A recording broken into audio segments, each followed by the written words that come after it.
Hi there, this is Eshu. I'm the abbot here at Zenwest Buddhist Society.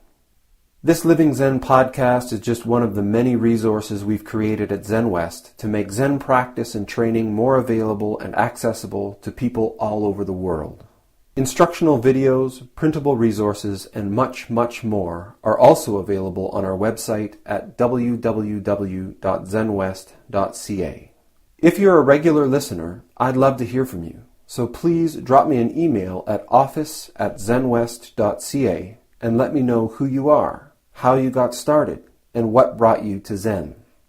Everything we make available in person and online at Zenwest is only possible because of the support of our members and associates, people like you. If the efforts of our community are making a difference in your life, I'd like to invite you to show your support and take part in making it happen by becoming an associate or member of the Zenwest Sangha. You can do this by clicking the Join Us tab on our website at www.zenwest.ca. Thank you for your support, and thanks for listening. Today is the day before Rohatsu, so first I just want to have everybody send some loving kindness to Doshu and Sesshin and Doyu and Matt, who are all heading into the last day of, they're not heading into it, they've been at it for 6 hours or 7 hours already. So, and the final day, ends tomorrow at 6 a.m. So, Rohatsu Dai Sesshin is the big session of the year that commemorates the Buddha's awakening. And it's the process of the practice is that it starts off much like a normal session, 4 a.m. wake up and 9 o'clock or 9:30 closing. And then each evening the closing gets later and later until on the final night it closes at 6 o'clock in the morning, the next morning when the light starts to come up. I'll talk about the Buddha's awakening and why we do that kind of practice. One of the things Genjo said in a sesshin, because I think there's a lot of people who wonder why the heck anyone would want to practice that way, particularly in lay life, with busy jobs and families and a limited amount of vacation time available to us. Why would anyone want to spend a moment of that time sitting looking at the floor for days on end? And Genjo, I think, offered a really great perspective. He said, generally, people work hard and spend their time doing things that are difficult, and so they look forward to a time where they can sit by a pool or on a beach or hole up in a cabin somewhere with a book by a fire. So, but the proportion of our lives, if we live this way, can be really kind of screwy. We spend a huge amount of our time doing something difficult and tiring and unpleasant for just these glimpses, these moments of relief. And one of the values of Sesshin is that it's so hard and stretchy and physically uncomfortable, and the food is barely manageable, and all of these kinds of things, is that, for just a couple of weeks a year, the rest of your life just feels like vacation. I thought that was a great perspective. And I think that it's really true in many ways, not just the sort of obvious physical challenges, but that we spend a huge amount of time just simply getting away from what's going on inside of our hearts and inside of our minds, stabilizing our environment and clarifying our relationships, so that essentially there's as few sort of ripples as we can have.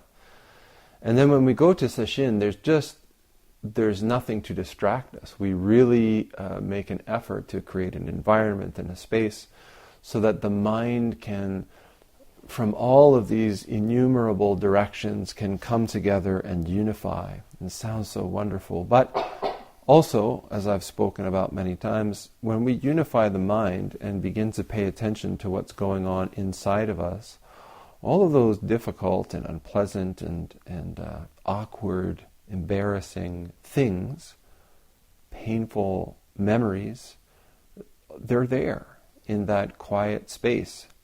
The structure provides us with an environment in which we are face to face with those things, with nowhere to run to, nowhere to hide. And so we engage in the difficult practice, which is just addressing them, just getting down to business with them. The value of it is that when we go at it in such a way, with such a structure and such support, then it is the truth when we come back into our day-to-day lives, when issues arise, instead of being sort of jumped by them or ambushed by them, we're entering into a circumstance, an emotional environment that we're not unfamiliar with anymore. We're not overwhelmed by it so much anymore. Instead, we actually have a bunch of tools and a bunch of behaviors that can help to ground us when we start to see it. And another advantage is that we begin to see it coming. We begin to become familiar with our own physical, mental, and emotional cues that say, something's coming, prepare yourself. And I feel like as a result of practice, I have tools and skills and most importantly, a fundamental knowing of the depth of my own resources. There was a post on Facebook this morning I thought was really great, and it was a picture of a bird sitting on a tree, and it said something like, a bird sitting on a branch never fears the branch breaking because he has faith in his own wings. And this, I think, is a great way of looking at the value of this kind of intensive practice, is that it gets hard. And if in your first couple of sessions there aren't moments where you're like, I need to leave now, I'm getting out, and sometimes people do. And if you come back, or you do another, or you manage to make it through, there's a knowing of a depth of the physical, mental, and emotional strength that's there, that you carry with you for the rest of your life. So Doshu and Sesshin and Doyu and Matt are there. Matt's doing his first Sesshin, like in a formal Sesshin environment, and it's Rohatsu. So I have him in my heart. He's a. I know the quality of his character, so I think he'll be fine. But it doesn't make it any easier. So, thoughts for Matt. So December 8th is Rohatsu, the 8th of the 12th month. And in the Zen tradition, this is the day that celebrates or acknowledges the historical Buddha's awakening. This morning I wanted to talk about the historical Buddha's awakening. So I was leafing through the Majjhima Nikaya, which is one of the Nikayas or collections of suttas, which is the Pali canon. And in the I think it's number 36, is one of the places where the Buddha talks about his own experience of awakening, and they're really rare. I always like going back to the Pali because, there's a few stories about the Buddha's awakening in the Mahayana tradition. But the first thing that you'll notice is that they're very descriptive, as if there were someone watching it. And there was nobody there when the Buddha was awakened. And so these older suttas where the Buddha is teaching and using his own story, I find really fascinating. They're far less sort of bombastic and lights and flashiness and all that kind of stuff. They're very practical, where he talks about the realizations that were the content of his awakening. But I don't know the knowledge or the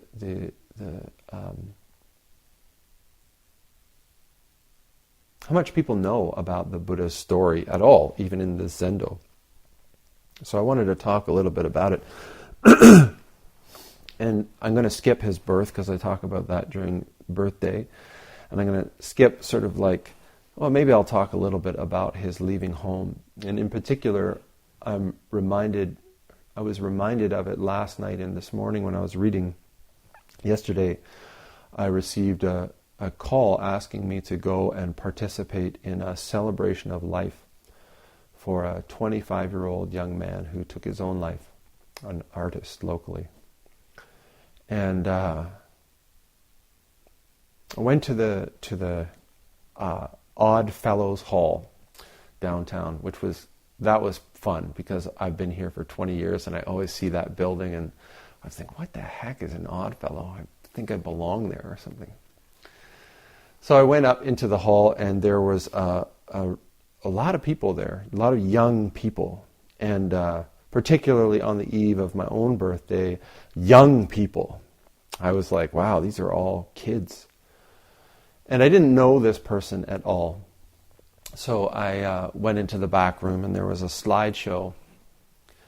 And he was an active artist and did a lot of like big pieces and small pieces and storage containers and wall murals and all kinds of stuff. And he was there full of life in these pictures. But of course, in the circumstance that I was there for, it was very clear that there was something else going on too. That's something that didn't get caught so much in pictures.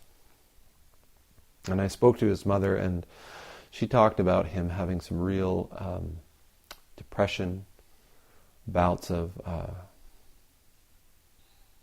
bipolar, I think, was really what was going on, because he would have these massive periods of creativity, huge creativity, and then he would just drop off the face of the planet for a while.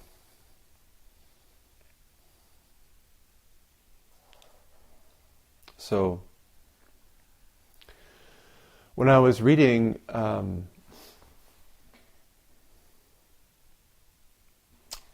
of the things that the mother said was that he was always looking for a way out of it, but he didn't really want the sort of traditional or what was offered to him. He refused any kind of therapy or medication, although was clear that was quite comfortable with trying to sort out his own medications to help him get through. And I think that one of the things that was really clear to me is that age, transitioning from youth to an adult, and trying to sort out our place in the world and why the world is the way that it is, it's profoundly difficult. And I think that our culture these days doesn't really have a lot of really effective ways or places for people to engage with those questions actively. It's almost like we raise up our children to a certain point and then kind of turn our backs on them and say, figure it out and we'll catch up with you when you're a grown-up. So when I was thinking about reading through the story of the Buddha this morning, I see a lot of really similar things. And the Buddha was raised into family where he had huge expectations placed on him. His father had totally invested in him taking over the family business. Often Stephen Batchelor did a great piece on this. The Buddha's story is that he was born as the child of King Suddhodana. And he said, well, king, not such a great word, because he was more like a tribal chieftain. And he was raised in a palace, one floor, mud and timber construction, maybe the size of this house. But in the context of the time and environment, significant. Nonetheless, from the time that he was very young, he was having pursuits and interests actively cut off and discouraged, because it was understood that he was going to become the chieftain. He was the son. To the degree of being married, encouraged to have children. And when that part of the story comes up, there's a lot of questions about it. But one of the things that I think is really important is that as soon as Rahula, his son, was born, there was a forcefulness in his position, because having solidified the family line producing a male heir, the father, Suddhodana, is completely within his rights to step back and Siddhartha becomes king. So the reason that he left at that time was that he had to. It was then or never. So when he left and began sort of seeking the answer to his question, which is suffering. Why is there this suffering? What is the source of this birth and old age and disease and death? And I think that if you're asking these kinds of questions, you don't ask them abstractly. Why do people suffer? I think it's clear that the Buddha was suffering himself deeply.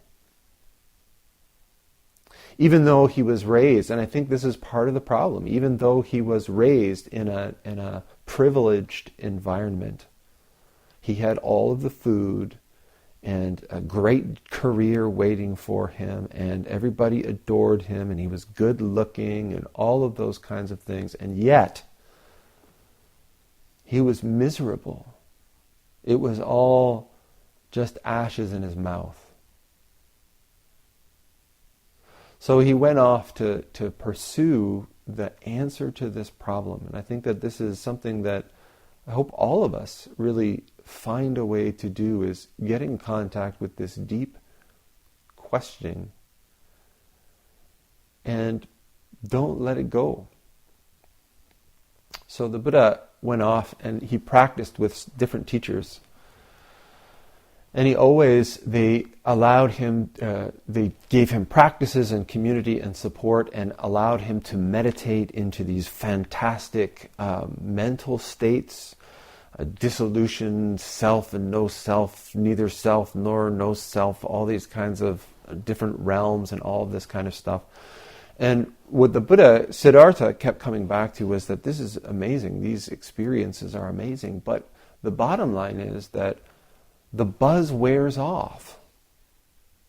And at that point, I'm left in the same position of suffering and not knowing why. And so he left Uddaka Ramaputta, and he left Alara Kalama, and he went off into the woods, and he had this this thought that he expresses in number 36 to a Jain who came to sort of embarrass him. And he talks about, he said, what do you think? Do you think if a person found a log floating in the water and he came upon it with a torch and he tried to light it, do you think it would light? And the guy says, well, no, because it's soaking wet. And he says, yeah, exactly. He said, so a person who's full of desires and aversion, who's living in an environment that is full of desires and aversions, you can't awaken that way.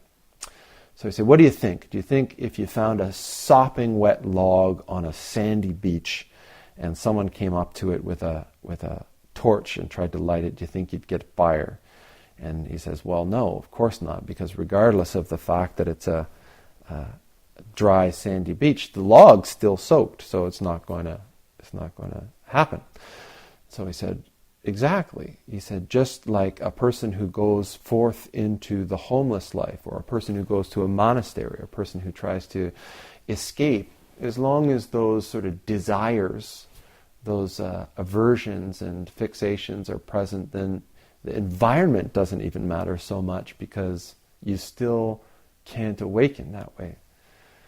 So he said he had this realization that he needed to master his aversions and desires.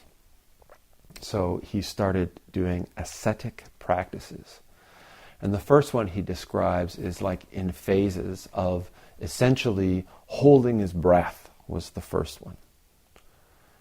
And he talks about, holding his breath until the thunder is in his ears and lights are in his eyes. And, it's very dramatic. But essentially, this is just a very long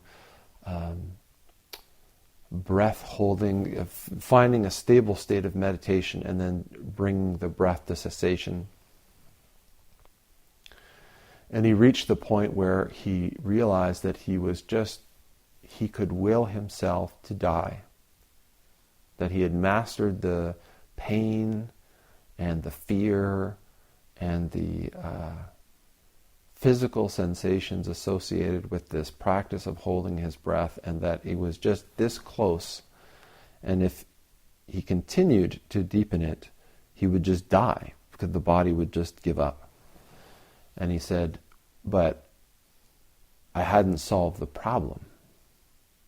Still, when I began to breathe again, this problem arose. So he let go of the cessation of breathing. And then he said, the fundamental desires that we have is food. And he said, so what about if I give up eating? And the 5 ascetics that were practicing with him said, well, if you give up eating, you're just going to die. So that would be foolish. So don't do that. But certainly it would be admirable to restrict your eating significantly. So he talks about reducing his intake of food to just a handful a day, and then eventually reducing it again in stages down to where he was eating just a grain of rice a day. And the description is really horrifying, like his hair falls out, and he describes his buttocks like a camel hoof, and his spine looking like beads on a necklace. And he says, if I went to a place to squat down to try to defecate or urinate, which much wasn't happening, I just fell down there. And again, he reaches this point where he realizes that if he takes it just a millimeter further, death will take place. And again, he hasn't solved it. He hasn't found resolution in this fundamental question. So he has this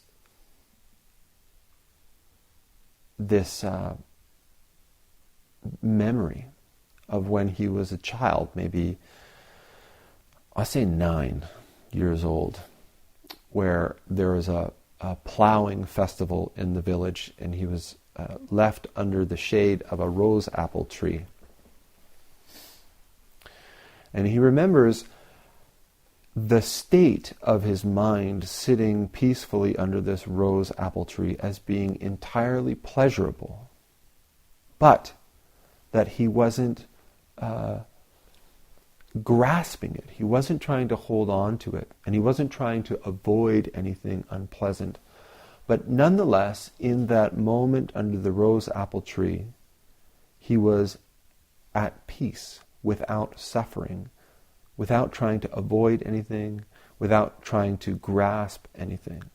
And he thought, maybe that's the door. So he said, I want to explore that door. And so he started to take some food, because he figured he couldn't do that with the skeleton that was left to him. So he started to take some food, and at that point, the ascetics who had, felt like how awesome he was. I mean, look at him. He's starved himself, this will that he's had, he's starved himself to where he's just a walking skeleton. Look at, they worshipped him. They thought he was just the greatest ascetic ever. And then one day he just started to eat, and they all thought, oh, that Siddhartha, what a bum. And they all left him. So he started to regain some weight and started to find this, what was later called the middle way.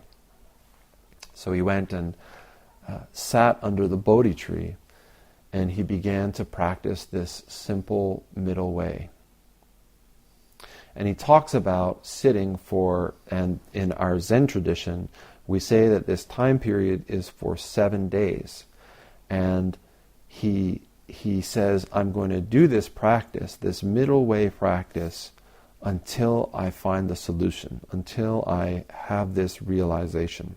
And in the story, in the Majjhima Nikaya, he talks about having these realizations about impermanence, about no self, about interdependent co-origination, about birth and death. And the description is just sort of all of these issues dropping away in this state of balance. And then he sits through the final evening, and as the morning star rises, he has this profound realization that he's arrived, and the fundamental angst that he's been struggling with all of his life up to this point, he's 35 years old, dissolves. And what I really like about the Majjhima Nikaya account is that it's so much less bombastic than anything. We have this idea of enlightenment being like, whoa, lights and, and it's just, he has this realization, the angst that he's struggled with for so long drops away. And at first he thinks, okay, well, now it would be okay for me to die. But then the thought occurs to him that there are other people who have done a lot of practice looking for these kinds of answers that might understand this. And so the story is that he then says, great, I'll go and share this with people who are like that, who have done this kind of practice. And he kind of gets up to go do that, and then he says, how the hell am I going to explain this to people? Well, maybe he didn't say how the hell, but he was like, what am I going to say? And this is one of the favorite sort of moments for me as a teacher, when I'm in Sesshin and people's eyes start to open to their life and this practice, and they come in to interview and they're ecstatic and open, and they're like, this is amazing. And I say, well, so when you leave Sesshin, how are you going to express this to people? And they go, and we usually have a good laugh. And I think this is the position that the Buddha was in as well. And then they say it took a long time, a couple months, before the Buddha was able to sort of lay out the realization that he had in that one bout of sitting. And when he finally sort of had it, he said, okay, so who are the people that I can go and share this with? He said, oh, right, Alara Kalama, my old teacher, the leader of that community, he would probably get it. And Uddaka Ramaputta, he would get it.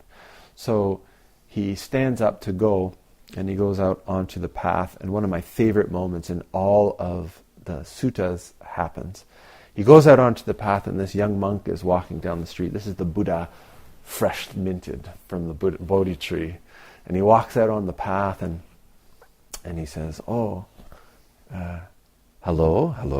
to ascetics meeting. And the monk says, who are you and who is your teacher? And the Buddhist, says, I am Siddhartha, and I have no teacher, for I have, found the great profound enlightenment, and all of my fetters have been sundered, and I am no longer bound. It goes on in typical Indian fashion.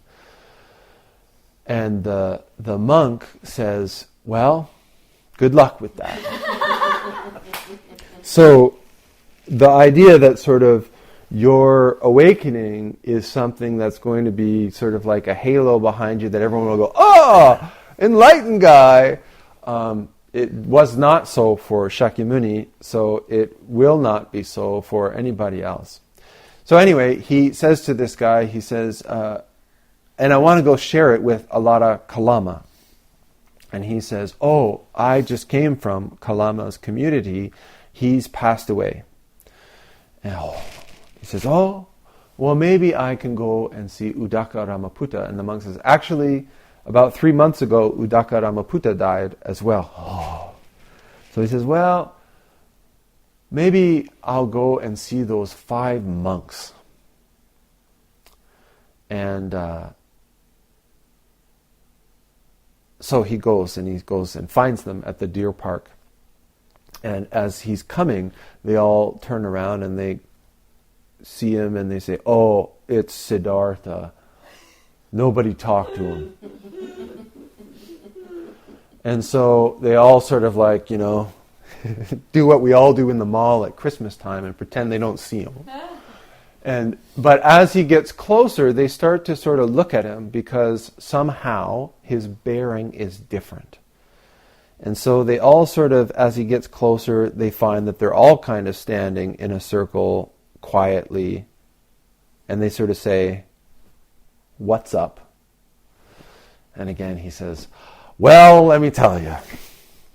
I sat under the tree and I found the middle way, and all of my angst and issues have been resolved, and I found a way that we can go about this attaining or finding our way to this path of awakening that is release and leads to nirvana. And they say, yeah, but okay, why should we believe you? And he says, again, this is another of my favorite parts of the sutta, all of the sort of scripture. He says, you've known me for many years. You've practiced with me through many hardships. Have you ever known me to make a false claim like that? And they all say, no. It would be completely out of character for what we know of you. So he says, okay, well, let me tell you. And he delivers what is now known as the Dhammacakkappavattana Sutta, the sutra of the turning of the wheel of the Dharma. And it's the first sutra, and it's the most, he lays out the 4 noble truths, he lays out the 8-fold noble path. And as soon as he says it, one of the disciples, whose name is Kondana,